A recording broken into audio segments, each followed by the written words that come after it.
2 nights ago, we had a bad night for the leading teams in the Pacific Division. Tonight, we had a bad night for the teams leading the Pacific Division. And, man, I don't know. I don't know. It's starting to look like just over the last couple of weeks that we may very well see 5 teams from the Central in the playoffs and 3 from the Pacific. As the Central makes up ground and the Pacific they shot themselves in the foot tonight. But that being said, we will get to that. We're going to start off with, shot themselves in the foot. We're going to start with Buffalo against Detroit. You know, I've said this recently. I'm going to say this again. I do feel bad for fans of the Buffalo Sabres. You deserve better. You have faithfully supported this team for decades. Through mostly thin, especially over the last, let's say, 20 years. Right? I don't know how you fix this. Now, the Sabres get an early power play. Larkin would score from Daly and Fabry at 4:23. That makes it 1-0. The Sabres then had a goal, but it was challenged for goalie interference, and the challenge is successful. And I thought it was a well-played challenge. And honestly, I haven't seen that many challenges that are overturned or not overturned that I've had any sort of disagreement with this year, which is different from last year. It feels like they've got more consistent in what is and isn't goalie interference. And then, this was another solid game for Bernier. Very, very good game for Bernier in that first period. Larkin then scores from Fabry at 19:59. 1 second left in the period. Larkin puts it away. It's 2-0 Detroit after 1. Second period. The Wings get an early power play around halfway through the period. Buffalo gets a power play. And then the Wings get another. Now, the power plays mostly don't matter in this game. Mostly. But we get to the third period. It's still 2-0 for Detroit. Now, Buffalo shows a lot of heart in the third period. And this is where it's frustrating. They're down 2-0 at home against Detroit. That shouldn't happen. This is a Detroit team that hadn't won on the road in months. VC would score from Sherry and Montour at 5:48. The Sabres then get a power play that they don't score on. Wilson then scores from Miller at 8:29. So, it's 2-2. The Wings then get a power play. No problem. The Wings' power play isn't very good. But Bertuzzi gets the power play goal from Filppula and Bowie at 13:56. And you can feel any energy in the building kind of seep out at that. Because, again, this has to feel familiar in all the wrong ways. So, Buffalo pulls the goalie with 2 minutes left. Eichel was getting a lot of ice time. He was getting double shifted.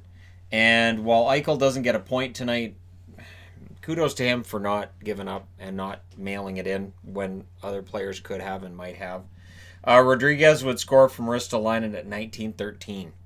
And nice to see Rodriguez get a goal, forces overtime. But you're forcing overtime against the Wings. In overtime, the shots were few and far between. The shots were 2-1 in the overtime in favor of Buffalo. Buffalo calls the timeout with 1 minute and 11 seconds left in the overtime. Whatever plan they had didn't come to fruition. Even if that plan was, okay, we'll rest Eichel and, we'll win this, it still didn't work. In the shootout, Larkin and Athanasiou score goals. Detroit gets a shootout victory in Buffalo tonight, 4-3. And I ask myself, looking at this result, is this a new low for Buffalo?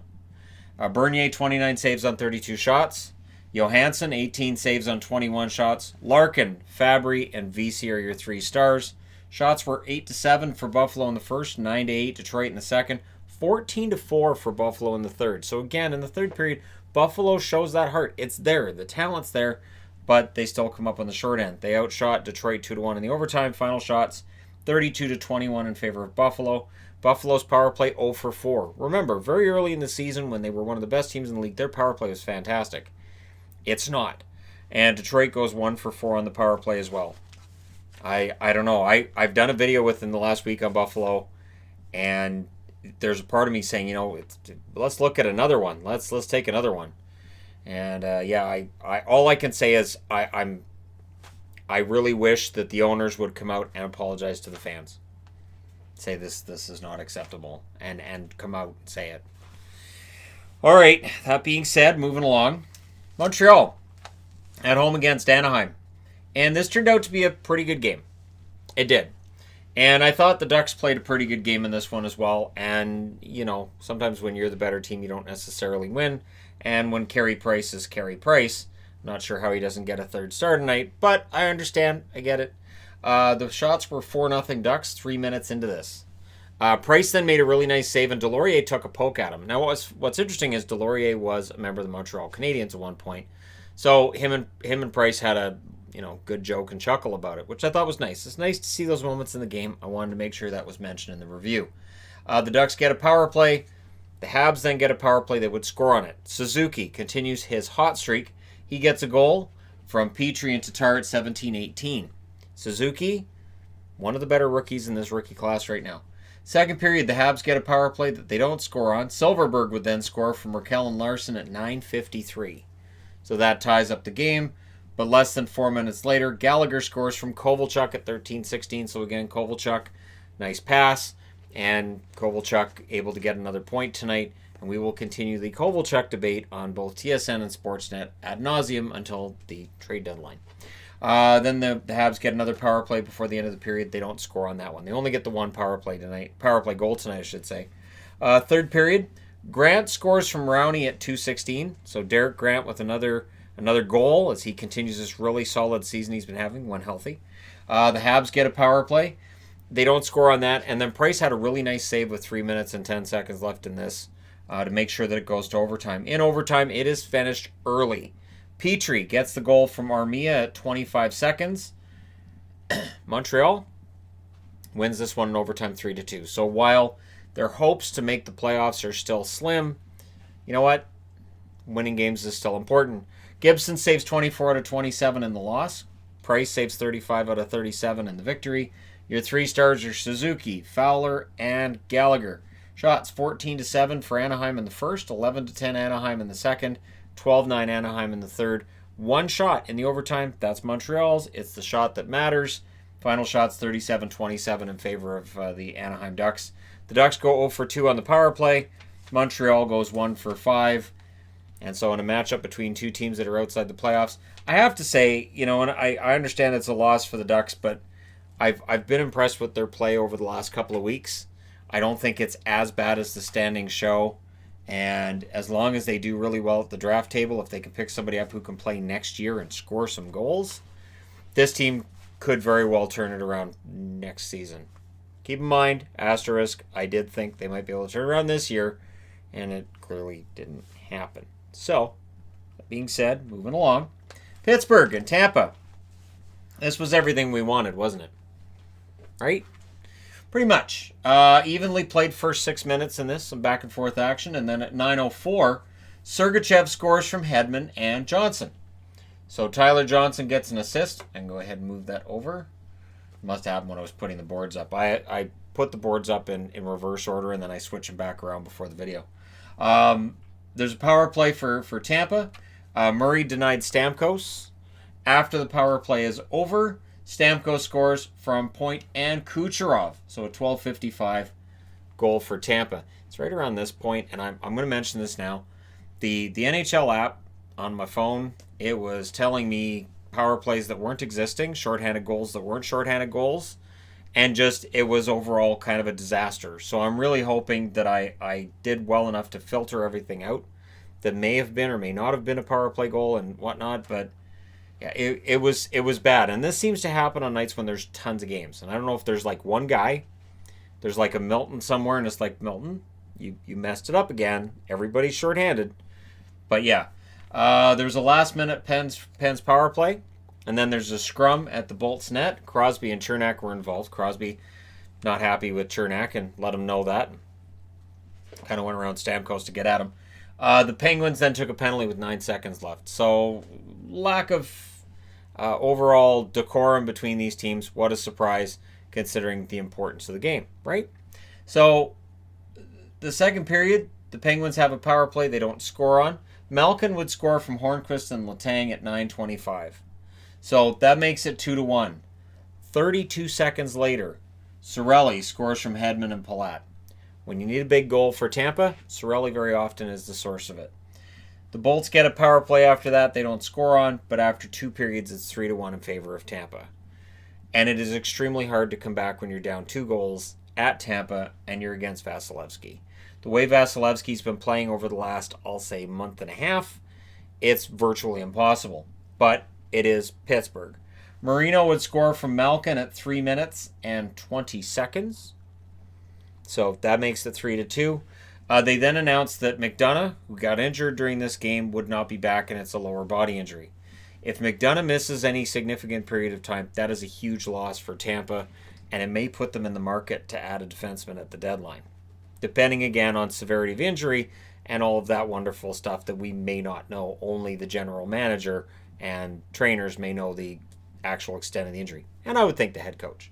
Vasilevsky was then their hero because there's a power play for the Penguins, and then it turns into a 5-on-3 for 1 minute and 34 seconds. During that minute and 34 seconds, I've got written on the board, Vasi kicked one out when they were down 5-on-3. It doesn't do the save justice because he was spun backwards and he kicked it with his leg. It just, I can't do it justice. It was an absolutely fantastic move and save. I don't know how Pittsburgh didn't score there to tie it. I was certain they were going to, and they didn't. So Tampa gets a power play shortly after that, and Marino ended up taking a puck in the cheek. Those hurt. It looks painful. And again, if you get hit in the face with a puck, it could just be a cut. You could be out just for the game, or it could be, look at Cam Fowler, for instance. He could be out for a while. Cam Fowler last season going through that. They pull the goalie with 1 minute and 10 seconds left. That allows Kucherov to get the empty netter. Hedman with the assist on that at 19:27. And Kucherov gets on the board. He has a goal and an assist tonight. So he continues to put up some points. He's not going to win the Art Ross, but he's still going to hit about 95 points, which isn't too bad. Not bad at all. Murray saves 25 out of 28. I thought he played well. Vasilevsky saves 29 out of 31. He was fantastic. Vasilevsky's your first star. Cirelli's second star. Hedman is third star. As Tampa asserts themselves, and I think proved tonight, they may very well be the best team in hockey, which I've been believing on and off for the last couple weeks anyways. And I think tonight they kind of showed that. And for Pittsburgh, it's a setback. We'll see how they do. I assume they play again on Saturday. I haven't gone into the Saturday schedule yet.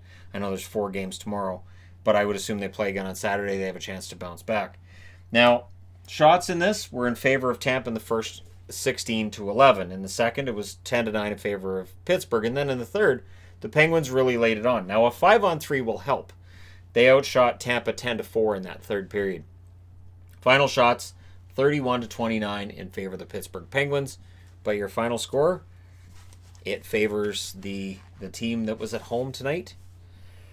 And we'll see whether or not Tampa gets to, well, you've got to think they got to reach at least 100 points. Are they going to end up being a threat for that number 1 overall spot? They're not far out. They really aren't. They're only 5 points out of first overall in the NHL. Absolutely bizarre world, isn't it? All right, next up, Vegas. Speaking of bizarre world, so when you see me wearing a video or jersey for the review video, it's usually the jersey I put on before the game start. So I'll put a jersey on before the game start because during the afternoon, I do my treadmill work, and then I might do like an entertainment guy video, or I might just be lounging around the house after I've done my treadmill and before the game start. I don't have to wear a jersey for that, but I do put a jersey on when the games start. And so I went with Vegas tonight thinking, well, Vegas should bounce back from that loss against Tampa because they were better than Tampa. And as long as they remember they were better than Tampa and they keep doing what they were doing in that game, they should be able to beat Florida. Boy, howdy, were they able to defeat Florida. It starts early. So Stone scores from Stevenson and Theodore at 2:15. Now, I was watching the Florida feed, and they were like, well, this is still going to be a goalie battle, and they pointed out how many shutouts Bobrovsky and Fleury have over the last, I think it was 4 or 5 years, and it's not tonight. Evenly played after that first goal. Vegas gets a power play. They didn't score on that one. Sevier actually had a really nice shorthanded break. He was denied, and then he had another one on that same shorthanded situation. So Sevier had a good game. Not that, he didn't get a point tonight, but I thought Sevier played well enough. The Panthers get a power play. Hoffman then had a goal that was challenged for goaltender interference. This one counted. Hoffman, that's his 20th, from Trocheck and Huberdeau at 16:22, which means not only did they get the goal, but now they got a power play. Vegas kills that off. Turns out that's key. Second period, win 1-1 tie. Stone scores early from Schmidt at 1:41. So Vegas has the lead, and they really took over in that period. The shots were heavily in their favor. But Trocheck scores from Huberdeau at 11:52. So what does Vegas do? Do they roll over? Do they get mad about it? No. Pacioretty scores from Stone and Holden at 12:18. So it's only 26 seconds after that goal that Vegas restores their lead. And Vegas then gets a power play they don't score on. But going into the third period, they are ahead. Schmidt would score from Stastny and Smith 17 seconds into the third period. That's an ouch. Vegas gets a power play. The Panthers get a power play. During their power play, Shea Theodore scores a shorthanded goal from Stastny and Merrill at 4 minutes and 11 seconds. So Stastny, a couple of assists for him tonight. He continues his strong play. Vegas gets another power play. They score on this one. It's Marchessault from Stone and Pacioretty at 8:53, and that's the end of the night for Bobrovsky. Bobrovsky's out. In goes Montembeault. Pacioretty would greet him at around the 15-minute mark with a goal from Stone and Stevenson. So at 15:06, that finishes things off. Gives Stevenson a couple of helpers on the night. He continues his strong play since coming over from Washington. And your final score is 7-2 in favor of the Vegas Golden Knights. 7. Yeah. Fleury saves 23 out of 25. Bobrovsky saves 23 out of 29 before Montembeault relieves him. Montembeault saves 9 out of 10 in relief. Your 3 stars are Stone, Pacioretty, and Schmidt. Shots, 13-7 in favor of Florida in the first, 17-9 Vegas in the second, and then in the third, it's a complete meltdown for Florida and total domination for Vegas at the same time. 15-3 were the shots in that third period. Final shots, 39-25. And with other things that happened in tonight's games, Vegas is now second in their division. So it's just that quick where you can go from maybe they're going to miss the playoffs to, hey, they're second in their division. That's the way it works in the Pacific. Power plays 1 for 5 for Vegas, 1 for 3 for Florida. And Florida's going to want a do-over at some point on this. That being said, I now have to change boards. All right, next up, we have the LA Kings in against the New York Islanders. And the Kings, this game, I was thinking, hey, maybe the Kings are going to steal one. And then I was like, they're the Kings. So, Greiss was solid early, and then Hutton scores from Kempe and Lizotte at 10:20. So halfway through the period, they're up 1-0. Only 9 shots through the first 17 minutes of this game. And then at 17:20, it's Alex Iafallo that makes it 2-0 with his 15th of the year. So it's 2-0 Kings after 1. What happens now? Well, Del Cole scores from Boychuk and Leddy at 1 minute and 40 seconds. So early in that second period, the Islanders say, yeah, no. And then they push for the tie right after that. They don't get it. In fact, Lewis scores his 3rd of the year from Amadio and Hutton at 7:09. So Ben Hutton, goal and an assist. And the Kings are up 3-1. And I was thinking, I guess this could happen. I guess it's possible that this could be a trap game for the Islanders, but you would think that with just how much is on the line for the Islanders, they have to come back and win this game, right? Kiefer Bellows scores his first NHL goal from Beauvillier and Brassard at 10 minutes and 22 seconds. So there you go. The Kings then got a power play, and then they had another power play before the end of the period. They don't score on those 2 power plays, and those are the only 2 power plays they get in the entire game. Third period, Matt Martin would score from Taves and Pulock at 23 seconds. So, bam, they tie up the game. They've scored 3 of the last 4. They then get a power play. Shortly thereafter, Cizikas had a fight with Martinez. Good fight for both guys. And then Bellows. Yeah, Kiefer Bellows scores his 2nd of the game from Brassard and Lee at 12 minutes and 10 seconds. And Lou Lamoriello got to feel pretty good now about bringing up Kiefer Bellows. Lee... he has the assist there. He doesn't have the goal until, they pull the goalie with 2.5 minutes left. But it's the Kings. So they're not going to score. And Lee scores from Nelson into the empty net at 19:47. And the New York Islanders defeated the LA Kings 5-3. So the Kings had this tremendous victory right within their grasp and then went, nah. Or the Islanders were down and out, and then they rose up and they defeated that juggernaut that's the LA Kings. They're not really a juggernaut. They're not. Almost choked on saying it. Quick, 28 saves on 32 shots. Greiss saved 22 out of 25. I didn't think Greiss had a great game, so the fact they win this game is a bonus. The idea that if the Islanders goaltender doesn't have a great game that they win, this is foreign. It's a good thing. This is a good thing. And we'll see if Bellows has now made the argument that he belongs with the team. Lou Lamoriello is really unpredictable, so it doesn't necessarily mean he stays for long. Just I think it does earn him at least another couple more games here. Bellows is the first star of the game. Brassard's second, and Matt Martin is third. You kind of have to give Bellows first star. He gets his first 2 NHL goals tonight. He's only, what would they say, he's 483 behind his dad. Yeah, he's not. Yeah, okay. Power plays. The Kings go for 2. The Islanders go for 1. The shots were 7-6 Islanders in the first, 10 apiece in the second, 16-9 Islanders in the third as they really took over. Final shots 33-25, and I officially feel bad for Quick. I think this is 8 out of 9 games now that he's allowed at least three goals in a game. So it's not on him, but people are going to look at that stat and say, well, it's on him, which is not entirely accurate. Devils. What in the hell happened here? And I can say that because Devils, right? So I can say, what the hell? I don't know what to make of this game. And 13 seconds in, it's 1-0. Coleman scores from Zacha and Subban. That's not supposed to happen. And then this whole game was full of stuff that's not supposed to happen. The Devils get a power play. The shots were 4-1 for the Devils at 7 minutes. It wouldn't stay that way. The Devils did not control the shot clock tonight. There was a late power play for the Flyers. And it's 1-0 Devils after 1. And I'm thinking, well, it's the Devils, right? Flyers are going to beat the Devils. Second period, early power play for the Devils. And Severson scored from Blackwood at 1:39. Now, here's where the app on my phone was, again, messing with me.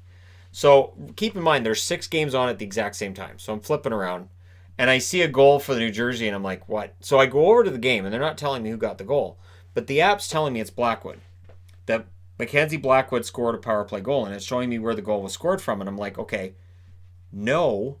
Mackenzie Blackwood didn't skate down the ice on a power play and put it in the net as the goaltender. As epic as that would be, it didn't happen. So eventually it was reported as Severson from Blackwood, which makes a heck of a lot more sense. The Flyers then pushed for an answer. Scoring chances themselves were even at around halfway mark. So if you're a Flyers fan, you're going, all right, well, we've still got a good chance. We do. We have a good chance here. Scoring chances are even as New Jersey. Blackwood's playing well, but, puck control went towards the Flyers. The Flyers were in complete control for that second half of the period. They get a power play as well. They don't score on it. Third period, they get another power play. They don't score on that. In fact, during said power play, Pavel Zacha gets a shorthanded goal from Rooney at 1 minute and 10 seconds. What's going on? 4-0 is on the way. As Wood scores at 4:23. It was Flyers fans are going to put it on Gostisbehere because it went off of his stick and it went right to Wood. I don't know. The pass to him wasn't fantastic either. It was just some mishandling. Gostisbehere does deserve some of the blame on that. And so Wood gets an unassisted goal at 4:23 and it's 4-0.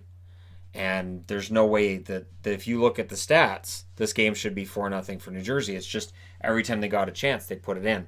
Elliott was out at that point. Lyon went in.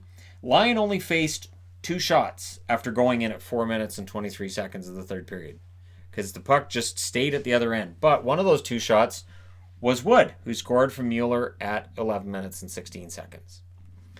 The final score was 5-0 for the Devils. New Jersey, in Philly, won 5-0. The Philadelphia Flyers, who had an excellent home record, against New Jersey, who did not have an excellent road record. I have no idea what to add to this other than what happened. Blackwood's 4th shutout. He makes 46 saves in his 4th career shutout. Elliott saved 13 out of 17. Didn't look happy when he got pulled. Lyon saved 1 out of 2. 3 stars are Blackwood, Zacha, and Wood. Shots were 10-9 New Jersey in the first, 17-5 Philly in the second, 20-4 Philadelphia in the third. Final shots 46-19. Power plays, New Jersey goes 1 for 3. Philadelphia goes 0 for 4 and allows a shorthanded goal as well. Yeah, anything that could go wrong went wrong tonight for Philadelphia. I can't explain it. I just can't. All right, next up, Colorado. So this morning for the preview, I wore my Colorado Stadium and All right, we're good. They did beat Ottawa.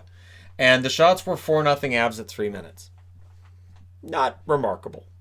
The Sens were without a shot 6.5 minutes into the period, and I thought that's a little noteworthy, so I threw it on the board.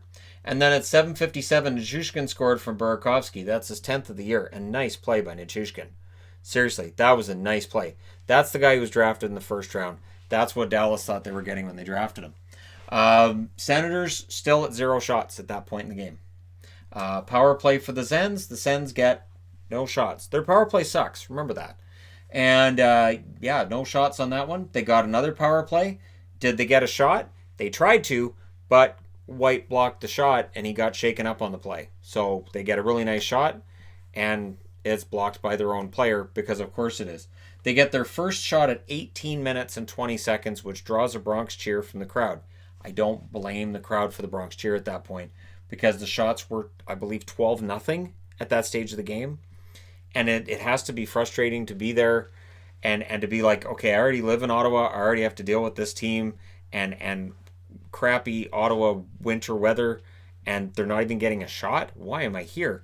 Well, not too long after they get that first shot, Tkachuk scores from Tierney and Connor Brown at 19 minutes and 10 seconds. And it's a 1-1 tie after one. It's that whole thing. I always talk about that. Like, okay, this team's got a whole bunch of shots. Good for them. The problem is it just takes one the other way, and yep, it's in the net. So, second period, this is where it falls away for Ottawa, where they're not able to keep up. Nieto scores from Belmar and Jost at 4 minutes and 8 seconds. And then the guy who likely wins the Calder this year, Cale Makar, scores from Rantanen and McKinnon at 8:03. Makar is starting to pick up points again, and so that made it 3-1 in favor of Colorado. Third period, Compher would score from Makar at 3 minutes and 38 seconds. So Cale Makar with a goal and an assist. Grubauer, I thought, had a very solid game. Once Ottawa figured out where the net was, they stopped hitting their own players. They generated a lot of shots, but Grubauer was pretty solid. And sadly, this ends the overtime fun for Högberg. He did not reach overtime tonight. Final score is 4-1 in favor of the Colorado Avalanche. Grubauer saves 25 out of 26. Högberg saves 30 out of 34. Makar, Rantanen, and McKinnon are your 3 stars. That's bad news for the West. Colorado is starting to pick it up again.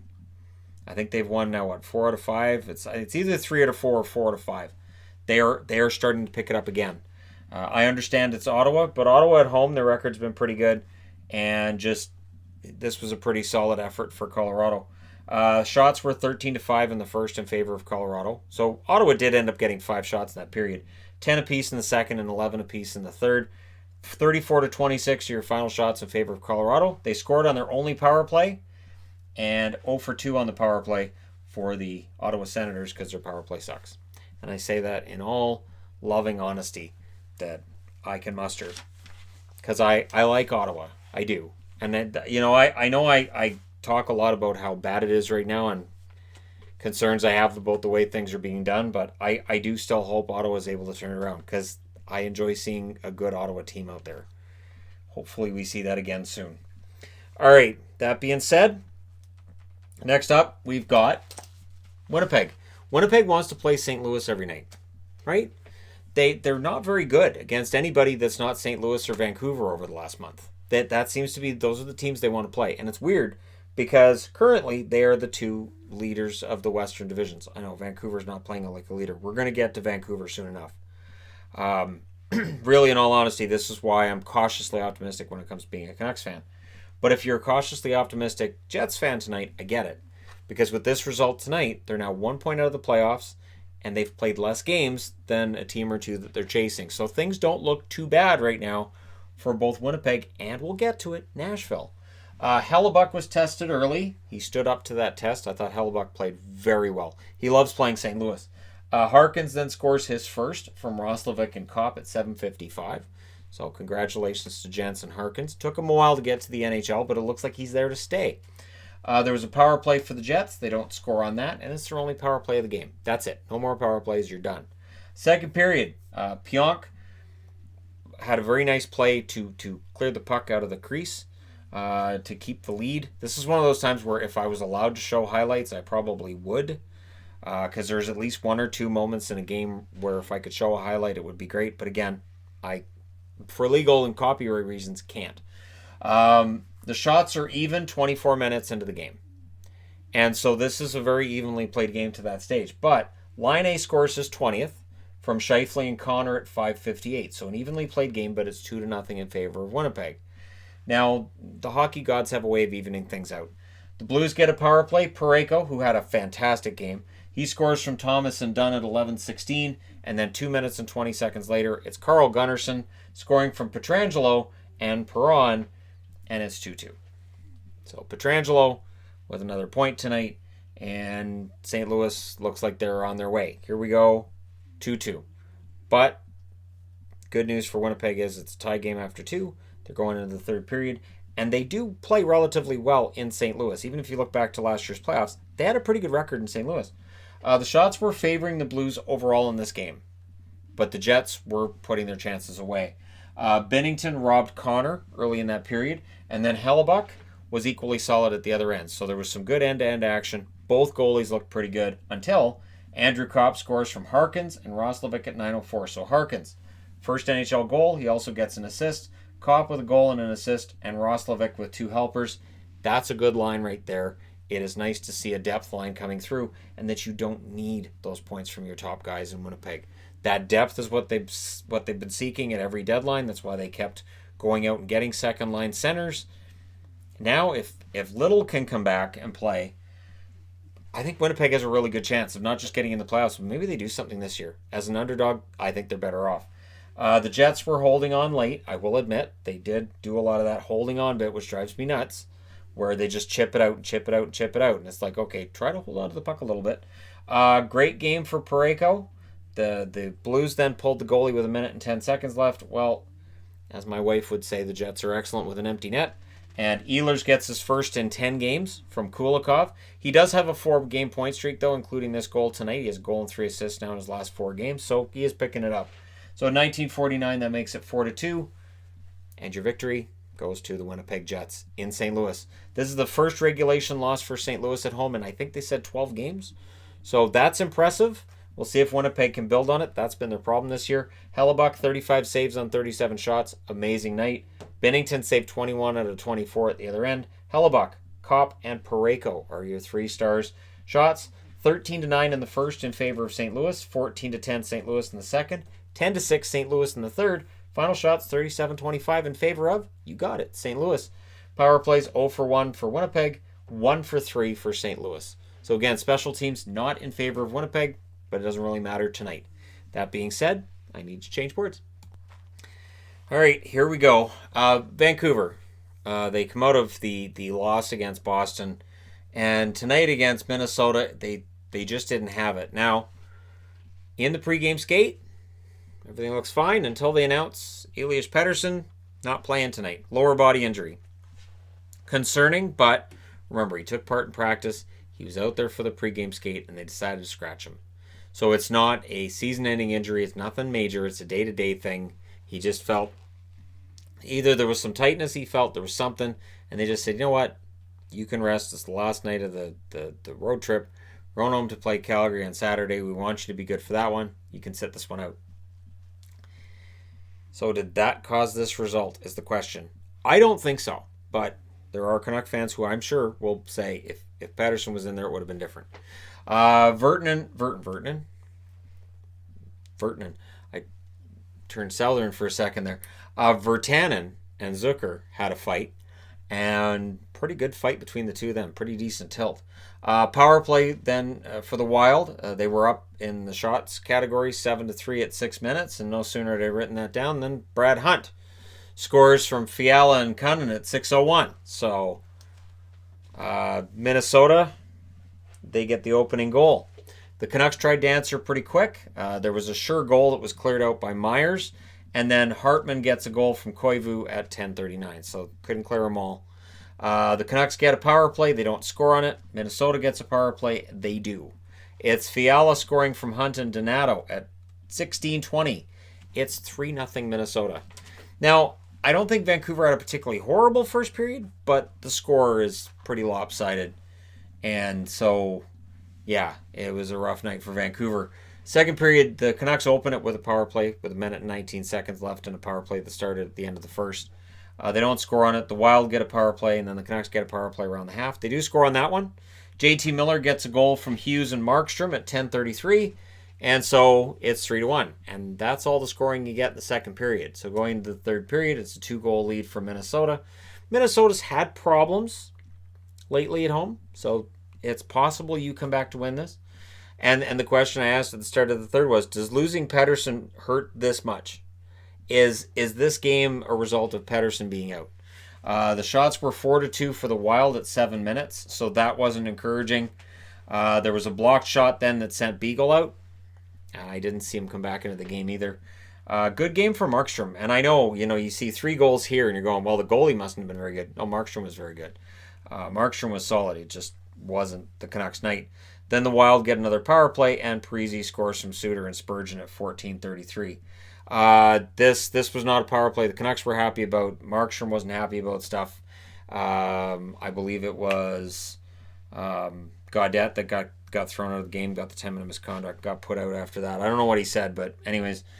So, yeah, that's basically it. And then the Canucks get a power play, and they go, we'll pull the goalie. So they pull the goalie 6-on-4. There's a ... because at that point they're down 4-1 with like 3 minutes left. I'm thinking they're not going to get it. Besser, though, did get a really good chance. Just can't buy one right now. Brock Besser is in a slump. And then with a minute and 31 seconds left, it's Antoine Roussel gets a power play goal from Myers and Edler. So that made it 4-2, and that's as close as they're going to get. They pull the goalie again. It wasn't going to happen. 4-2 is your final. Markstrom saves 33 out of 37 for Vancouver. Stalock saves 24 out of 26. Stalock, Fiala, and Foligno are your 3 stars. Shots were 13-10 Minnesota in the first, 15-10 Minnesota in the second, 9-6 Minnesota in the third. Final shots 37-26 for Minnesota, and both teams went 2 for 4 on the power play. So is this just that Pettersson was out? Because this is the problem. This is a winless streak that's 3 and a losing streak that's 2 in terms of regulation losses at a time where they could really have not put away the division, but made it so they have a nice cushion. They seem to be allergic to that. Like, this could make it easier on ourselves. What's the big deal? What's the rush? We're fine. We could do that later. So yeah, that's your final, and we'll see how they do on Saturday at home against Calgary. Because, speaking of Calgary, at home against Nashville, this is a discouraging game. I spent a lot of this game going, I'm wondering what was going on here. So Bennett scores from Hamnick and Brody at 33 seconds. Great. Perfect way to start the game until a minute and 16 seconds later, Dante Fabro scores his 5th from Yossi and Granlund. So 1-1.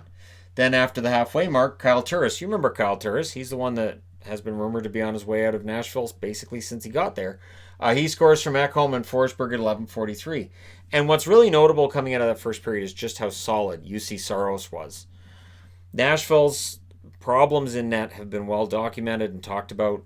They're getting better, and it's a big part of the reason why Nashville is once again in the hunt for a playoff spot. And right now, if you were to say, okay, if you're going to bet on who's going to get those wild card spots, right now tonight I would say it looks like Nashville and Winnipeg could get them, because the way that the Pacific Division has been playing over the last, I'll say, week, those top teams don't look like they should be in the playoffs ahead of the Central Division teams, especially when they're head-to-head with Central Division teams.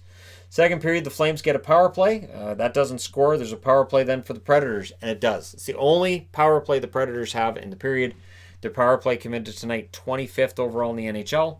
This may improve it a little bit because they go 1-for-1 thanks to Granlund scoring from Yossi and Turris. So 9:06, Turris with a goal and an assist. Good game for him. But 2 minutes later exactly, Anderson scores from Tkachuk and Lindholm. Nice goal by Anderson. Nice screen in front of the net as well. So that makes it 3-2. The Flames then get a power play. They don't score on it, but you get the feeling that there's still momentum there. So as long as they have a good start to the third period, there's hope. They don't have a good start to the third period. The lines were changed up for the Flames. Maybe that threw them off. But the shots were 5-0 for the Preds 5 minutes in. The Flames finally seemed to push back at 8.5 minutes. However, at 11 minutes, the shots are 10-0 in favor of the Predators. And then we get to 11-0 before Calgary finally started putting shots on net. So even when they pushed back, the shots weren't getting through. Good shot blocking by Nashville early in that period. Saros stopped Hamonic, and this is where Calgary starts to really make that push. The Flames pressured with 4 minutes left. They would pull the goalie with 1:45 left, and Mangiapane ends up hitting a post. So that's as close as they're going to get. It was the outside of the post. It wasn't, I don't think it was that close. It was the outside of the post. But your final score is 3-2 in favor of Nashville, and Nashville's in this. Saros saves 37 out of 39. I believe that's 3 wins and 4 now for Nashville. And again, they've played less games than other teams in front of them. And for the Flames, Talbot, 32 saves on 35 shots. He was very good. Talbot was really good. He had some really good saves tonight. Yossi, Anderson, and Hamonic are your 3 stars. Power plays, again, Nashville 1 for 1. Calgary 0 for 2. Shots, 16-12 Calgary in the first. 14-11 Calgary in the second. By the end of the third period, the shots had evened out a bit. 12-9 in favor of Nashville. So they got the first 11 shots, and then 9 out of the next 10 came from the Flames. Final shots, 39-35 in favor of Calgary. But again, it was the lack of urgency from Calgary early in that period that I thought sunk them. Because the longer that period went, the more confident guys like Ekholm and Yossi got in their game. And it makes it really difficult to come back when that's going on. All right, moving along. Carolina. There's a tale of two cities in this game, and it's a good thing the tale of two cities starts off with it was the best of times, it was the worst of times, because best of times and worst of times is in this game.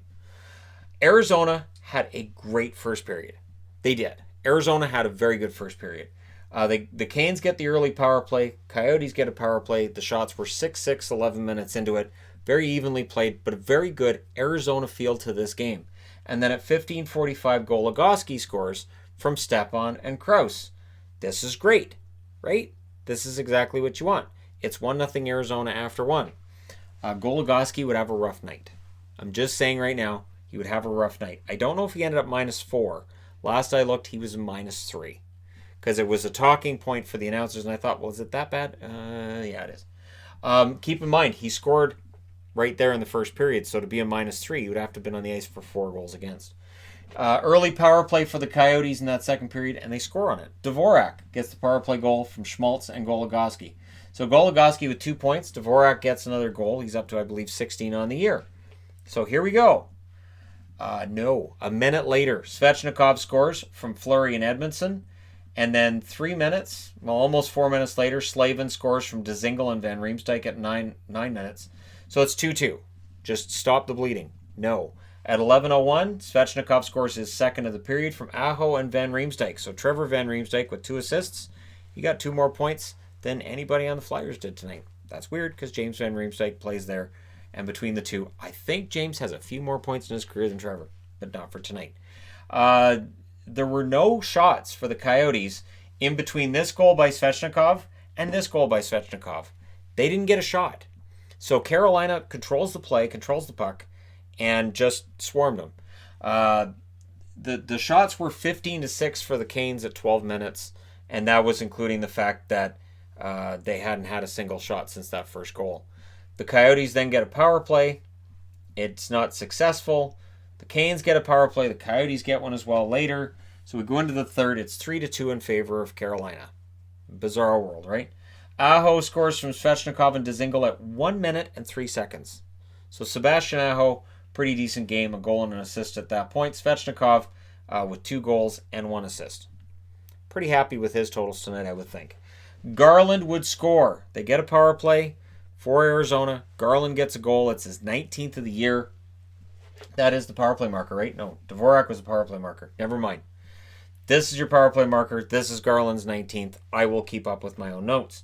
Chychrun and Hall with the assists at 3:27. And it was a nice shot from the point by Chychrun. Really nice pass by Hall to Chychrun. And Chychrun's shot from the point is then tipped in by Garland. And one of those things, right? So that made it 4-3. And then Svechnikov went for the Svech trick, as I put on the board here, and Raanta denied him. So Svechnikov close to a hat trick, and Raanta said no.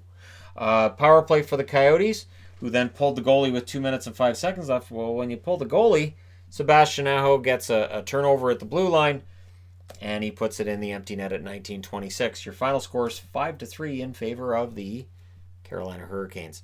So after the 6-3 loss against the Blues, they come out tonight, they bounce back, and after a 3-0 shutout for the Arizona Coyotes 2 nights ago, they don't have a game they're going to be all that happy about at home tonight. Reimer saved 30 out of 33 in the victory. Rantas saved 26 out of 30 in the loss. 3 stars are Svechnikov, Aho, not Svechnikov. That would be Svechnikov and Aho combined, right? Or Akov. That doesn't work at all. Garland, 3rd star with his 19th goal. He's 1 away from 20, which means Arizona will finally have a 20-goal scorer, something they didn't have last year. Shots were 10-8 Arizona in the first, 15-12 Carolina in the second, 11-8 in favor of the Coyotes in the third. Final shots 33-31 in favor of the Coyotes. Power plays 0 for 2 for Carolina, 1 for 5 for the Arizona Coyotes. So Arizona, you're still on the clock. For Arizona and Calgary, they are in real danger of Nashville and Winnipeg passing them. And that's bizarre. It's bizarre because coming into this season, I did expect Nashville to be in the playoffs. Winnipeg I was on the fence with because they lose a lot of players, and then Bufflin said, I don't feel like it. And yet here we are, and it looks like right now we may see 5 teams from the Central and 3 in the Pacific. And again, it wouldn't have been a surprise to say that at the start of the year, but it would be a surprise if all of a sudden things switched 2 weeks before the deadline. And we'll see what teams do. All right, last game of the night, San Jose against the Oilers. You know what? Here's the problem. So I'm looking at the overall record for the Sharks, and it's been poor since November? And yet, I get the feeling they haven't given up. I get the feeling the San Jose Sharks think they're still in this. That they look at the Pacific Division, they look at Calgary, they may look at Vancouver, they may look at Arizona, and they may say, you know what? There's room for us to move up. If we can string some wins together, we can get back into this race. With this win tonight, they're 8 points out. That's a long way out. I can't say that a team in the East 8 points out is out of it and not say the same about a team in the West. But there's something with this trip for San Jose through Alberta. And even if they're just playing spoiler, they're doing it very well. Now, it looked bad early, right? Gagne scores from Nurse and Yamamoto at 4 minutes and 4 seconds. McDavid then with a goal that everybody's going to be talking about tomorrow from Nurse at 5:20. But I don't think McDavid's going to be talking about that goal tomorrow because of how this game turns out. They get ahead 2-0. And I don't know. There's an energy problem with both Alberta teams since that Battle of Alberta. I don't know what it is. I can't put my finger on it. It showed up in the third period here, and it showed up here after that first goal. Or after that second goal, I should say, when they had the 2-goal lead for Edmonton. The Sharks get a power play. They don't score on it. That's the one of a few power plays they had in this game. And then Meyer would score from Burns and Dillon at 11 minutes and 1 second. So nice goal for Timo Meyer. And then the Oilers get a power play that they don't score on. The Sharks get a late power play, and it's a 4-minute. It's a double minor for high sticking. And Kane would score on that from Burns and Thornton at 18-19. So Joe Thornton up to 1,501 points. This is why I did the Joe Thornton video this afternoon and made sure I got up this afternoon, because I thought he's going to get points tonight. And then instead of it being a nice even 1,500-point career of Joe Thornton, it's going to be 1,504 or 1,503, something ridiculous. Or coming out of tonight is 1,502. So Thornton gets the assist on that one. It's 2-2 after 1. And again, it felt like the momentum had shifted. In the second period, Sheahan had a chance that went wide at around the 5-minute mark, but it felt like this was still an evenly played, could go either way game until Maxim Latunov scores his first NHL goal from Karlsson and Sorensen at 7:07. And I thought he was going to miss it because the net's wide open, but he's got to swing around to get it. And he swung around, he got it, and it went in the net. And it was a nice play. It was a nice goal. It's his first goal. Congratulations to him. It's only his second NHL game. Tyler Benson was in his first game tonight, and he got close as well. We'll see whether or not Benson's earned another chance in the lineup. You can never tell with Dave Tippett. Second straight in Alberta where the Sharks appeared to be turning it around. I had to put that up here. Like, they're up 3-2. They've been down 2-0. This was feeling a lot like the Calgary game, where, oh yeah, Flames are looking good, and then all of a sudden, nope. And the Oilers kind of had that nope feeling to them at that stage of the game. Nason would then score from True and Carlson at 12:31. It's Melker, Carlson. And so True gets a point. That's his first assist. And it's 4-2 for San Jose after 2. And it was a quiet building. It was a quiet crowd. They really wanted something to cheer about tonight, and they didn't really get it after that McDavid goal. That McDavid goal, everybody went wild, and then it just gets progressively worse. Third period, Koskinen stopped Vlasic. Looked good on that one, and then Timo Meier gets the second from LeBanc and Vlasic at 5:05. So what you need here is a goal. If you're Edmonton, you have to get a goal. Ethan Bear with a really nice one. Hits the top of the net, knocks the goalie's water bottle over. And so Jujhar Khaira gets the assist. Sheahan with the secondary assist on that at 6:33. That's the first goal that Ethan Bear's had since November 23rd. Good news. So it's 5-3. It's Edmonton. You've got McDavid. You've got Draisaitl. You can get a comeback. However, Draisaitl was on the ice for this too. LeBanc gets a goal from Meier and Thornton at 12:19. This is where you're lucky the game wasn't in San Jose, because it really looked like Meier got the goal. So for fans in attendance, with the way Meier celebrated, there would have been hats all over that ice. And then they would have announced that LeBanc got the goal, and the crowd would have been quite unhappy. They threw their hats away for nothing. The funny thing is, if you looked at their bench, you could see Meier telling LeBanc off, and LeBanc kind of answering with, "You banked it off of me, so you hit me with the puck." And Thornton kind of giving him the gears too, like, you should have let him have a hat trick. Because Timo Meier, that would have been his second career hat trick. I even had it on the board, second career hat trick, and then I had to wipe it out. So at 12:19, that made it 6-3, and that really killed it. Benson nearly got his first NHL goal in that last minute. Really close, right next to the net. It would have been nice to see it happen. His parents were in attendance. It just doesn't quite happen. So for Edmonton, 6-3 is the final. Aaron Dell saves 27 out of 30 after allowing 2 goals in a little over a minute in that first period. He was solid, really solid the rest of the game. Koskinen saves 25 out of 31. There's a goaltending issue in Edmonton. It's what we thought, and it's weird because for Edmonton, they could go on another winning streak, and it could shut me right up. But when we watch games like this, I think, they really don't have that starter that you have full faith in, that Binnington level starter, that Hellebuck, that what Rinne was a couple years ago for Nashville. They don't have that in Edmonton, and it's tough because it's one of those few things they don't really have. Meier, McDavid, and Erik Karlsson are your 3 stars. Shots were 15-12 in favor of San Jose in the first, 10 apiece in the second, and then 10-6 Edmonton in the third. Final shots 32-31 in favor of Edmonton. Power plays 1 for 3. Well, then that makes that wrong then. Dell saved 39 out of 32. Or 29 out of 32. Saved 39 out of 32. See, this is what happens when you go through the app. Doesn't always have it all updated. So yeah, Dell saved 29 out of 32. And there you go. Dell had a pretty good night. Power plays 1 for 3 for San Jose. 0 for 1 for the Edmonton Oilers. Did not draw enough power plays. When I see a team that only gets 1 or 2 power plays, I think they didn't play tough enough. They didn't have the puck enough to draw that power play in the other zone. And that's what you're really looking for in a case like this where you're down by so much. So for San Jose, again, it feels like they think they're still in this. And they took 2 points from Calgary. They took 2 points from Edmonton and gave them 0 in both games. So, yeah, they think they're still in it. And it's hard to think that San Jose, of all the teams that are out of the playoffs, they could go on a run. Sure. But, again, they could just as easily lose the next 4 and just fall right out of it.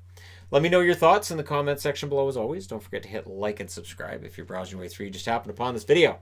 Tomorrow night we got 4 games. So we'll have that review up or preview up tomorrow. And then on Saturday it's not actually as busy as today. Isn't that weird? All right. Thank you guys so much for all your support. Do hit like and subscribe if you're browsing your way through. You just happened upon this video. I will talk to you guys again very soon.